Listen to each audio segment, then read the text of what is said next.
I'm back into Tesla now. I just wanted to do this video to let buyers know that there's a lot of things you can find just walking through the home for the first time, just to look at it.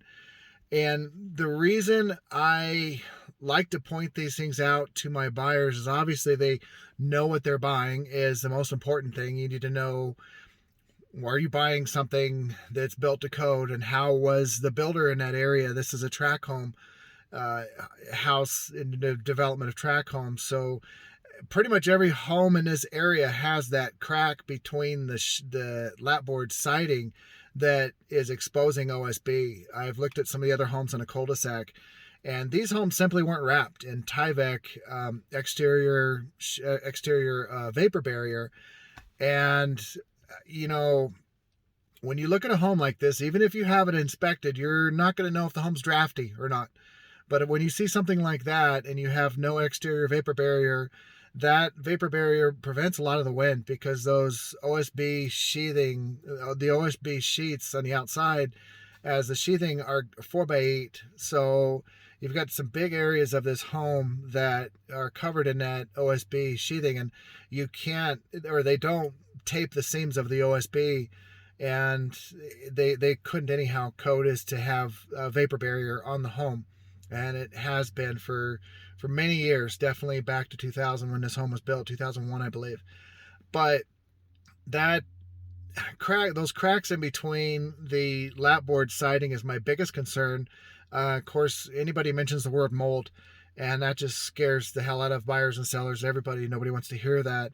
We're in a very dry climate here in Colorado, but mold is still an issue. And if you get water behind the lapboard siding from beneath, or from behind, and it drips down below the lapboard pieces, below the cracks, which it has all throughout this home, who knows where you have mold on that siding.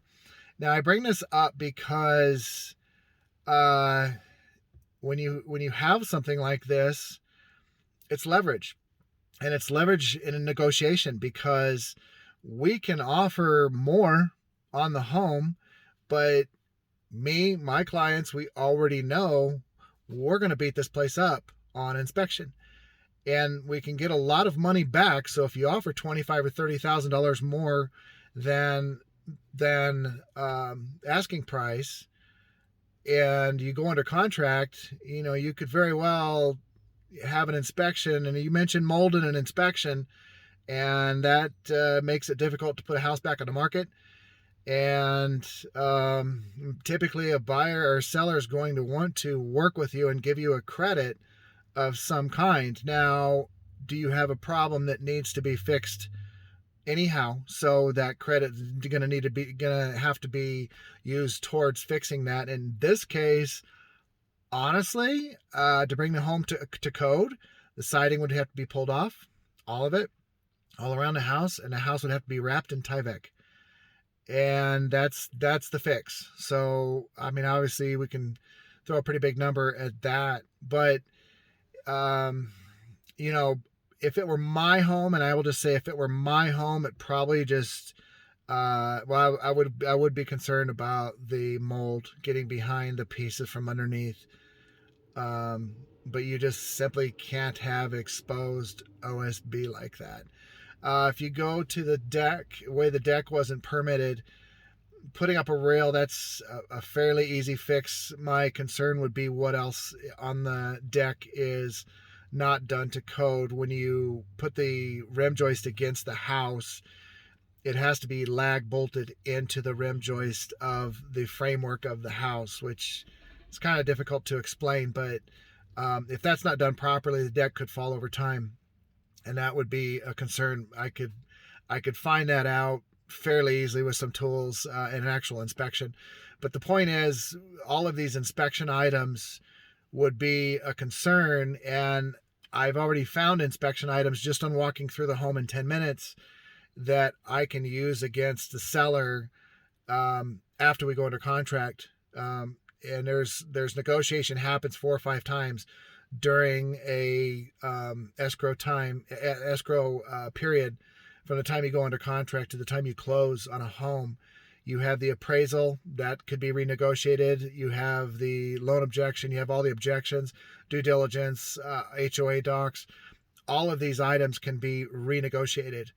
And when you find a weakness in your seller, you immediately have the upper hand. And I tell people, if you don't play poker, you're probably going to have a tough time with a really good agent, because you need to know what you're talking about, and you need to know when to bring things up. And obviously, you want to go under contract if that's what you're going to do, and then bring up these items later. You would not bring up these items before you go under contract. Does me no good to mention this to the seller's agent at this point, if we're not under contract, about the things that are not to code. Possible wires being penetrated by the shiplap wainscot, not wainscot, shiplap boards on the inside of the house. It's possible that those nails penetrated some wires, and you just wouldn't know it over time, until you wouldn't know it until it's too late, maybe. But all of these items are fixable. They can be costly. And I think probably a lot of people would just overlook a lot of these items and just say, I'm just going to live in the house. It's not a big deal. We'll just let the cracks in the siding, if the OSB gets wet, rots over time, it'll probably be long gone before that ever happens. But at the very least, use these items as negotiating tool when you're buying a home. And it's very simple. So, but you need to know the building codes. You need to know the items that are an issue on the home.